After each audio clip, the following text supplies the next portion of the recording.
परत आपण 14 डिसेंबरला परत बेमुदत संपाचं नोटीस दिलं होतं. त्यावेळेससुद्धा मुख्यमंत्र्यांनी आम्हाला एक कालावधी द्या म्हणून 3 महिन्याचा कालावधी मागून घेतला होता. 3 महिन्याच्या कालावधीनंतर परवा आर्थिक बजेटमध्ये सुद्धा माननीय मुख्यमंत्र्यांनी जाहीर केलं होतं की जुनी पेन्शन आहे अशी त्यासारखी, जरी नाव वेगळं असलं तरी सर्व सामाजिक आणि आर्थिक जोखीम असणारीच पेन्शन आम्ही तुम्हाला बहाल करू असा शब्द दिला होता.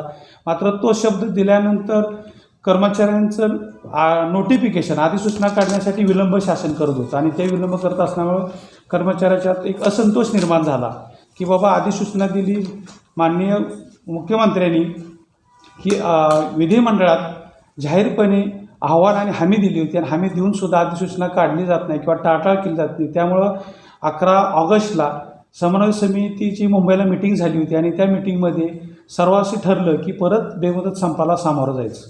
त्या अनुषंगानं अचानकच की केंद्रानं पाठीमागं आपल्या माननीय खासदार प्रणिती शिंदे यांनी विधिमंडळात लोकसभेत प्रश्न उपस्थित केला होता पेन्शनबाबत. त्यावेळी केंद्रानं लिहून दिलं होतं की लेखी दिलेलं आहे की पेन्शनविषयी कुठल्याही प्रकारचं आमचं धोरण नाही किंवा कुठल्याच काय नाही. असं असतानासुद्धा अचानक परवा माननीय पंतप्रधानांनी UPS पेन्शन स्कीम जाहीर केली, युनिफाईड पेन्शन स्कीम जाहीर केली आणि OPS नसताना UPS आली. मग काय होतं आहे की DCPS झालं, DPS नंतर NPS झालं, NPS नंतर UPS आलं, नंतर GPS आलं. अशा अनेक वेगवेगळ्या योजना शासन म्हणजे फसवणुकीचं धोरण राबवत आहे आणि ह्या सगळ्या योजना करत असताना जनसामान्यामधनं कर्मचाऱ्यांचा एक विरोध काय आहे की जर ह्या सगळ्या योजना चांगल्या असतील आणि आत्तापर्यंत ह्या योजनेतनं फायदेशीर आहेत तर मग ह्या माननीय खासदार असतील किंवा संसद सदस्य असतील, विधानसभा सदस्य ह्यांना का लागू होत नाही, हा सुद्धा एक सर्वसामान्यातनं प्रश्न उपस्थित केला राहतो की आर्थिक कुचंबना होते किंवा बजेट द्यायला किंवा पगाराला शाळेलाच पैसे जातील. तर ह्या वेळोवेळी की आर्थिक बजेट मांडल्यानंतर त्या अनुषंगानं बजेट मांडून की त्याच्यामध्ये शासनानं मान्य केले, जर आर्थिक वित्त विभागाची त्या समिती नेमून अभ्यास करून जर आहे अशीच पेन्शन द्यायला शासन किंवा माननीय मुख्यमंत्र्यांनी हमी दिली आणि हमी दिल्यानंतर जर परवडत नसती तर हमी दिलीच नसती. कारण एवढे वर्ष मोठमोठं आंदोलन चालू आहे तर हमी दिलीच नसती. ती दिली तर फक्त अधिसूचना काढावी म्हणून आम्ही 29 ऑगस्टपासून बेमुदत संपाला परत सामोरं जात आहोत. त्यात आपण कालांतरानं गेल्या 18-20 वर्षे जी आपण म्हणतो ती OPSच मागतो आहे आणि त्याच्यावर केंद्र सरकारच्या लेवलवर म्हणा किंवा राज्य सर्व वेगवेगळ्या समिती नेमल्या, कमिटी नेमल्या, त्याच्यामध्ये द्यायला त्यांना अडचण नाही. आता माननीय मुख्यमंत्र्यांनी सुद्धा हमी का आपल्याला दिली की त्या समितीचा अभ्यास करूनच फक्त त्यात तरतूद काय ठेवली होती, शेवटचा प्रश्न राहिला होता 10% कॉन्ट्रिब्युशनचा राहिला होता मुद्दा.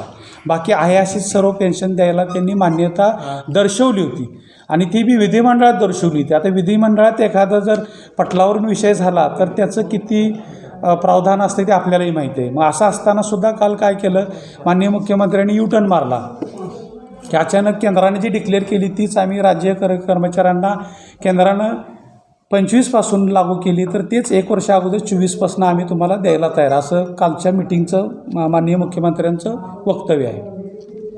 जर हे बेमुदत उपोषण बेमुदत संप आहे त्या यांना तुमच्या तोंडाला फक्त पानं पुसली की बाबा काही मागण्या मान्य केल्या, काही मागण्या तरी ठेवल्या, नंतर ते आपल्याला माहीतच आहे की बाबा पुढं ते तसंच राहतं, त्या बाबतीत काय? आता काय झालं, आत्तापर्यंत अनेक वेळा तुम्ही म्हणताय तसं पाणी पुसण्याचा कार्यक्रम झालेला आहे आणि अक्षरशः पाठीमागे कर्मचाऱ्यांचा सुद्धा रोष वाढलेला आहे की प्रत्येक वेळी आपण आंदोलन करतो, संप करतो, शासन आश्वासन देतं, अगदी लेखी पण देतं, मात्र प्रत्यक्ष शब्दाला जागत नाही. त्याच्यामुळे ह्यावेळी जोपर्यंत अधिसूचना निघत नाही तोपर्यंत कुठल्याही प्रकारचा बेमुदत संप पाठीमागे घेतला जाणार नाही.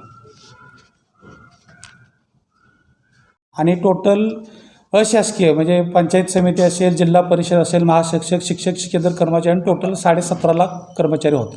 17.5 लाख कर्मचारी संपावर झाला. हां, आता तर सध्या सगळे संपात जायला पत्रकही दिलेले आहेत आणि संपात सहभागी व्हायचं मान्य केलेलं आहे.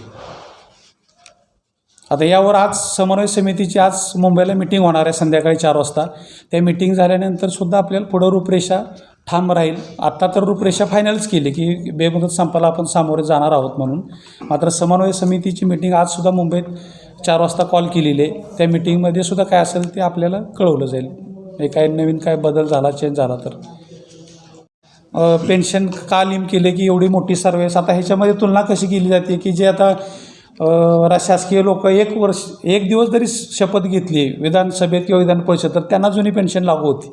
आता आमची अडचण अशी आहे की आम्हीच त्यांना विचारतोय की एवढं सगळं 35-40 वर्ष 30 वर्ष सर्व्हिस करून जर त्याचं सुरक्षा घेतली जात नाही किंवा जी पूर्वीच सुरक्षा आहे तीच कायम ठेवली जात नाही, मात्र जे एक दिवस विधान असेल लोकसभा असेल किंवा विधान परिषद असेल तिथे एक दिवस शपथ जरी घेतली त्याला मात्र जुनी पेन्शन दिली जाते. म्हणजे हे तरी कितपत संयुक्तिक आहे. पाहिलं तर आपण 18 वर्ष आंदोलन करत असताना 15पासून आंदोलनाची तीव्रता जास्त वाढली आणि आंदोलनाची तीव्रता वाढला असताना वेगवेगळ्या समिती नेमल्या गेल्या आणि समिती नेमल्या गेल्यानंतर जर बारकाईनं बघितलं की जे कर्मचाऱ्यांची मागणी आहे तिथपर्यंत तुम्ही 80% येऊन पोचलायच की तुम्हाला द्यायचं आहे, म्हणजे ह्याचा अर्थ आर्थिक सगळं कॅल्क्युलेशन करून तुम्हाला मान्य झाले सगळं की मान्य आहे की बाबा आता आपण यांना देऊ शकतो. फक्त मग तशा पद्धतीनं घोषणासुद्धा केली होती, माननीय मुख्यमंत्री हमी पण दिली होती. आता तशी अडचण यायला काहीच नाही, अडचण म्हणजे तिथं द्यायला कुठल्याही प्रकारची तशी अडचण नाही आहे.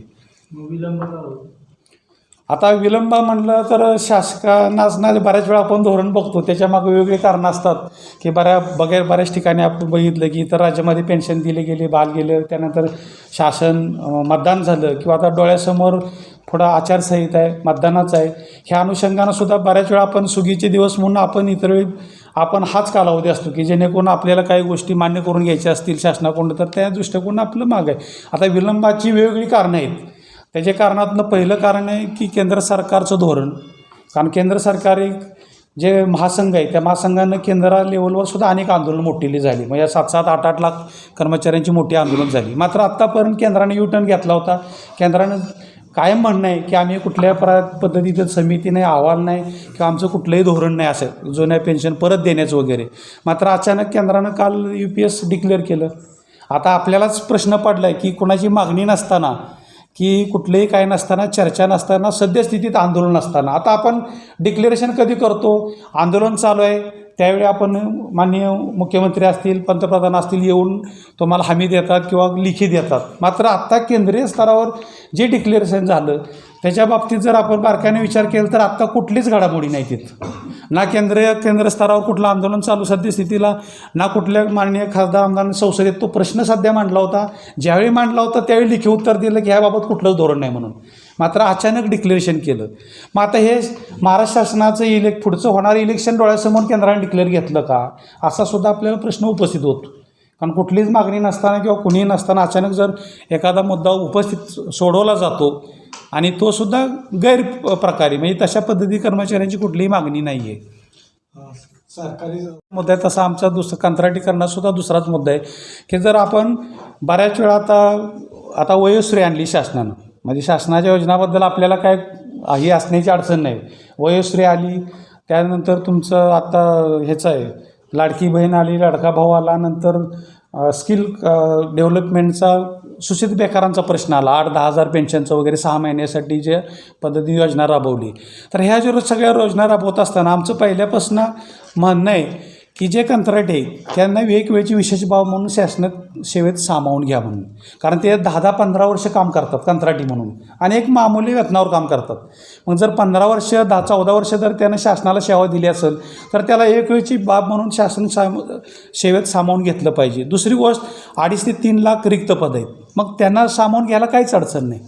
असं तुम्ही आउटसोर्सिंग कंत्राटी जर बऱ्याच वेळा बघितलं तर बऱ्याच आपले खाते आहेत गोपनीय कामकाज करतात, मग तुमची गोपनीयता कुठे गेली की त्या ठिकाणी आउटसोर्सिंग देऊन बी उपयोग नाही. दिला तर भविष्यात शासनाला आत्ताच बदलापूरचा विषय जिवाळ्याचा की आपण आउटसोर्सिंगमधूनच भरतो की बदलापूरसारखं असंवेदनशील महाराष्ट्रात घटना घडली की त्याच्यानंतर शासन निर्णय निघाला, सगळ्या गोष्टी दिल्या, मग आपण चाचपणी करतो. मग ती जर कायमस्वरूपी रोजगार कंत्राटी कर्मचाऱ्यांना एक वेळची बाब म्हणून जर नियमित करून घेतलं तर अशा घटनासुद्धा घडायला कुठंतरी एक प्रमाण कमी होईल.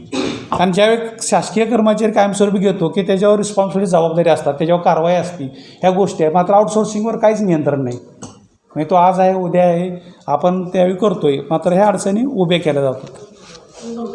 कामाचं स्वरूप किंवा रचना बघितली तर बरेच हे जे सँक्शन असतात, ज्या फायली असतात, आता समजा PWD खड्डे असतील काय वगैरे, आधी कर्मचारी काय करतात येणारे तुमचे तक्रार वास्तवात जेव्हा निरीक्षण असतं ते रिपोर्ट वरिष्ठ अधिकारी सादर करतात. वरिष्ठ अधिकारी काय करतात, निधी तरतूद प्रस्ताव करून त्या वेळेत फास्ट करून घ्यायचा. आता बराच हा परत प्रश्न फिरून शासनाकडे जातो.